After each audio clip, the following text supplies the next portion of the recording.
want to show you what Cardinal Dolan out of New York had to say, comparing him to a saint. This is very touching. Listen. But this guy's a modern day St. Paul. He was a missionary. He's an evangelist. He's a hero. He's one, I think, that knew what Jesus meant when he said the truth will set you free. And to do it, now, I understand he was pretty blunt and he was pretty direct. He didn't try to avoid any controversy. He didn't even try to avoid confrontation. The difference is the way, the mode, the style that he did it, always with respect. And not only was that a gracious, kind of virtuous thing to do, it's effective. Because when your opponents see, this guy kind of respects me. We kind of disagree here, but he kind of enjoys me. And he's thanking me for being here. And he's telling me he appreciates the trust I have in him in sharing my views. I thought, this guy can teach us something. I've been spending the last week reading about him. Yeah, a lot of people have. A lot of people have just discovered him for the first time or are rediscovering him for the first time. I can tell you, I first came across Charlie, I want to say it was like 10 years ago, because he was on Fox, and at some point we had him on my show. I used to host a 2:00 show there, and then by the time I was on the 8:00 show, I think we had him booked like once or twice a week, because I just couldn't get enough of Charlie Kirk. I was like, this guy is so good. And I remember saying to my producer, wow, like this kid is good. Like, he's really good. Too often in this business, you'll have a guest on and they have their political talking points that they get from their party, and it's like 1, 2, 3, 4, 5, and they can only go back to those.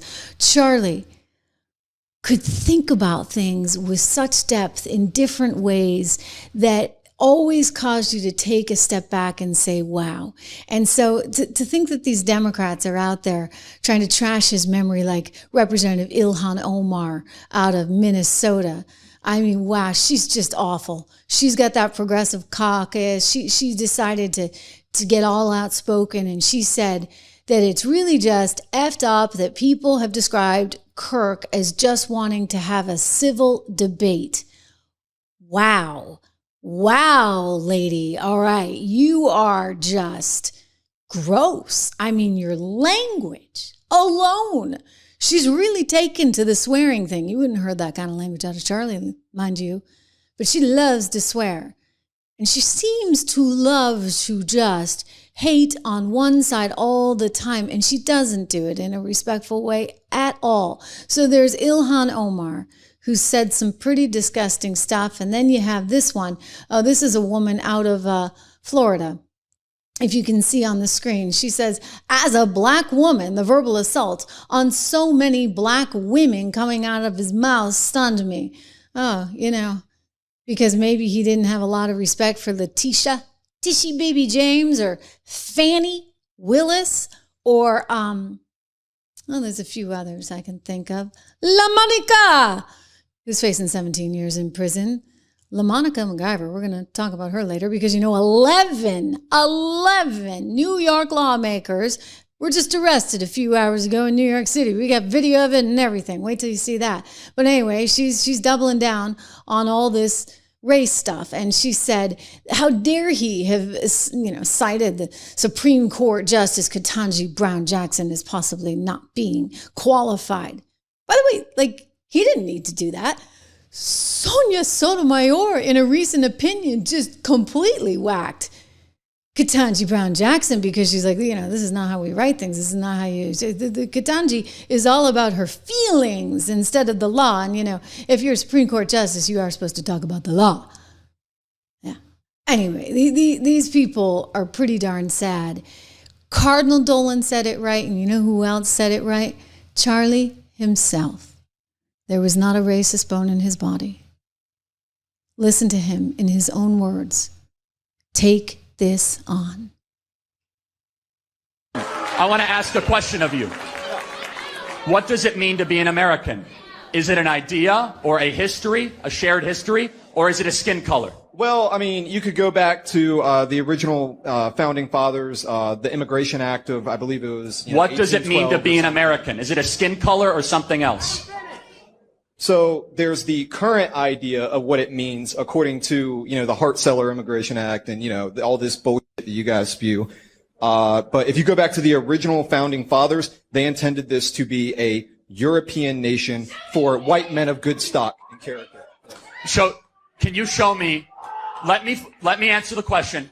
Can you show me where in the United States Constitution it says that? It wasn't in the Constitution. It wasn't in the Constitution because they didn't believe it. The founding... You, sir, they did not put it in the United States Constitution. Let me answer another question. Let me ask you another question since you support. Allow him to have the mic. Let me ask you another question, Founding sir. fathers wrote many What other does the documents phrase, other than the United sir, States Constitution, and they made it sir, explicitly clear that what they does the believe- phrase "e pluribus unum" mean? What This does is the good. phrase "e pluribus unum" mean? This is good. Why is that relevant? Because it was on every founding No, the founding document and fathers presidential wrote seal a from our litany of founding, documents which means stating out they of believe many, this country should one. be a You, sir, European nation. and your ideology is not conservative. It is right-wing, identitarian. It has no place in the conservative movement, my friend. Get out of line. Get out of line.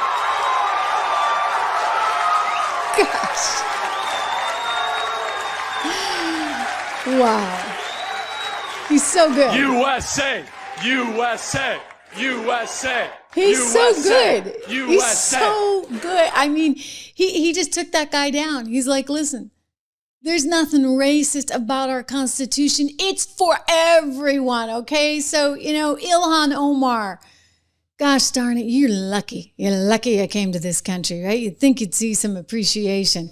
Can go back to, that taking down of the View host, Joy Behar, when Arnold Schwarzenegger told her straight to her face, listen, if you're an immigrant in this country, you got to actually have some manners and some respect and give back to your community in a positive way. But no, Ilhan, she can't even give Charlie this due.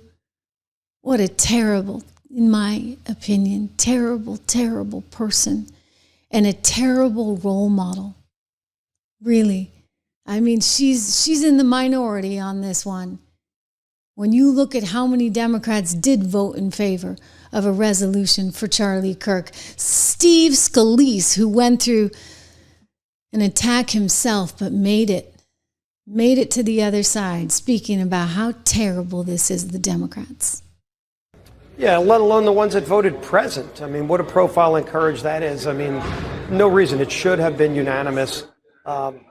At least it surely was on our side. And there were a lot of Democrats that voted yes.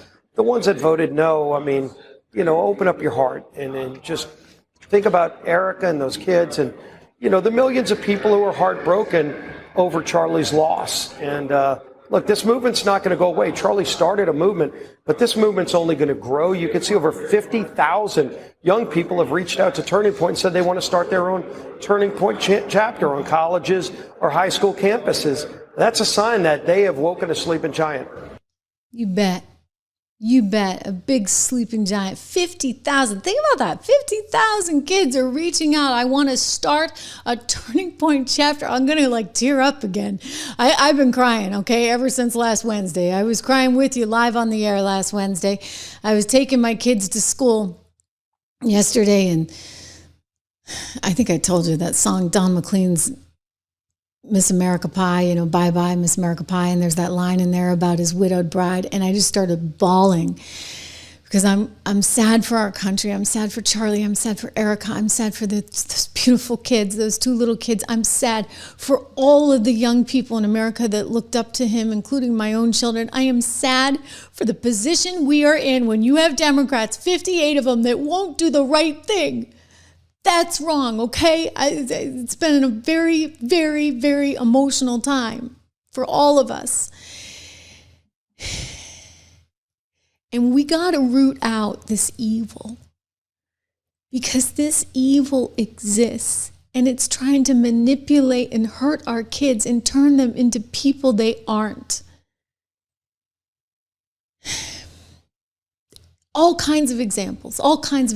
For goodness sakes, you can't say BC anymore, before Christ. You can't say that because they don't want to recognize Christ in academia as having been sort of a turning point in the world. So they got BBC or whatever it is, before Common Era, BCC, that's what it is. I mean, I was a history major at Columbia University. My mother was a history major at the University of New Hampshire.